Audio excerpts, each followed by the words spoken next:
Hello guys and welcome to the Footy Adventures 2019 review. Just enjoying the end of the year in Thailand as well as planning up what I have to come in 2020. I have a lot of huge stadiums, huge games and huge teams to cover in Europe, but I'm also planning on going to a couple of games here in Asia before heading back that way. Whilst I'm planning what's coming up in 2020, I thought it would also be a good idea to look back at my favourite moments from 2019. I've been to 6 matches, seen countless stadiums, had 2 stadium tours in 5 different countries. My favourite match in terms of the actual football was Sydney FC's game versus Newcastle Jets. It was 4-1, there was 5 goals, that's more goals than we've seen at any game. Adam Lafondra, fellow Englishman, absolutely dominated that day. He played amazing, so did the rest of the Sydney team, and currently here now in December 2019, they sit top of the A-League. And when we saw them, they played Newcastle off the park, and that was a sign of things to come. They went on a 5 or 6 game winning run. They just drew, I think, in their last game. They're well clear at the top, and I think they're going to go on to finish top of the league. So that was my favourite game, seeing the best team in Australia. The stadium in which we saw Sydney FC, the Leichhardt Oval, was very cool. It was very small, it was hostile, the atmosphere was brilliant, but that wasn't actually my favourite stadium that we've been to. That honour goes to the Bankwest Stadium. We were there for 2 different games. We went there to see Western Sydney Wanderers, who play there at home in the A-League, and we also went to see the Australian women's team, the Matildas, play against Chile. The stadium's brand new, it only opened this year, and it's a completely brilliant modern stadium. It holds 30,000 people.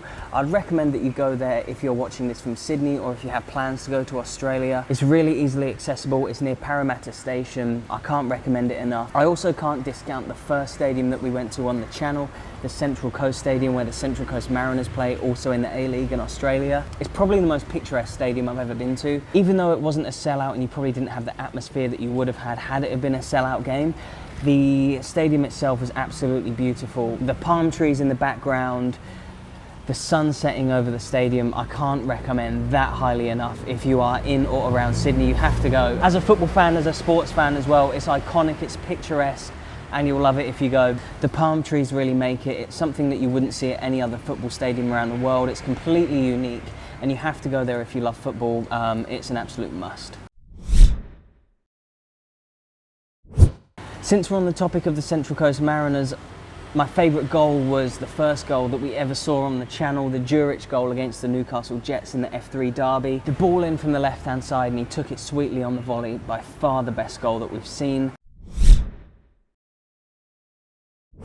But the best fans that I saw in 2019, by far and away, were the Bali United fans. I was lucky enough to see 2 games there. The champions, they actually didn't win any of their last 4 games of the season. They had already wrapped up the league with 4 or 5 games to go. But I don't think they were fielding their strongest teams as well. Some of the starting 11s that they'd fielded in their last few games featured more reserve players and more youth players. So they were giving the squad a chance to play in games, having not played too many games earlier in the season. So it wasn't like their starting 11 was at their strongest for those games, but they'd already won the league, they'd already wrapped it up, so congratulations to Bali United. The amount of songs they sing, you can see the influence from English football. You'll Never Walk Alone, as well as other chants, are really mixed in with the culture there.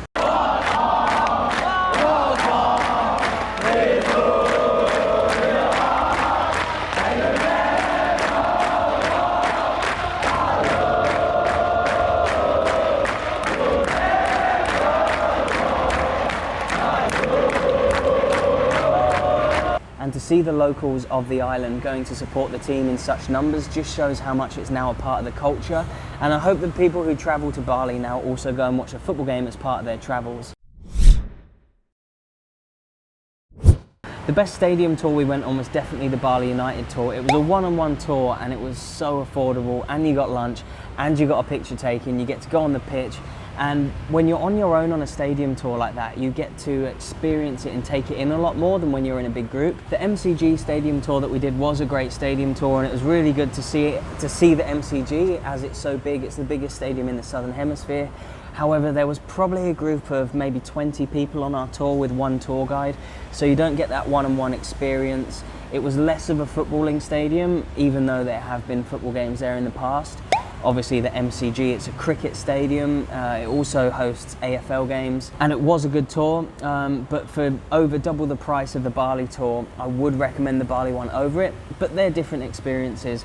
I would still recommend you go to both, but Bali was by far the best. If you're watching this video at the end of 2019, you're about to hear what's coming up in 2020. If you're watching this in 2020, hopefully there's already videos uploaded from this time. It's currently December 2019. I'm hoping to upload my next video in January 2020. There's a game that I want to go to here in Asia before I fly back to Europe and cover a lot more of the bigger European teams there. I'm hoping to go to some games in Southern Europe, so maybe Greece, Croatia. I'm going to see what's on at the time, but I'm leaving the plans kind of open, but please give me some recommendations if you support any teams in those areas. After that, I've got plans to go to some of the biggest grounds in Europe and see games there. I also want to go to stadium tours in Italy, Germany, France, Spain, before going back to England and Scotland in around about April or May time. I haven't planned everything completely yet. I'm going to leave it quite open. So again, please let me know in the comments who you support, and I'll make sure that I go to those grounds. Thanks to everyone who's subscribed to the channel, left a comment, and has liked a video. It's really meant a lot, and reading your comments have been absolutely brilliant. 2020 is going to be way bigger and way better. So please keep on watching, and I'll see you in the next one.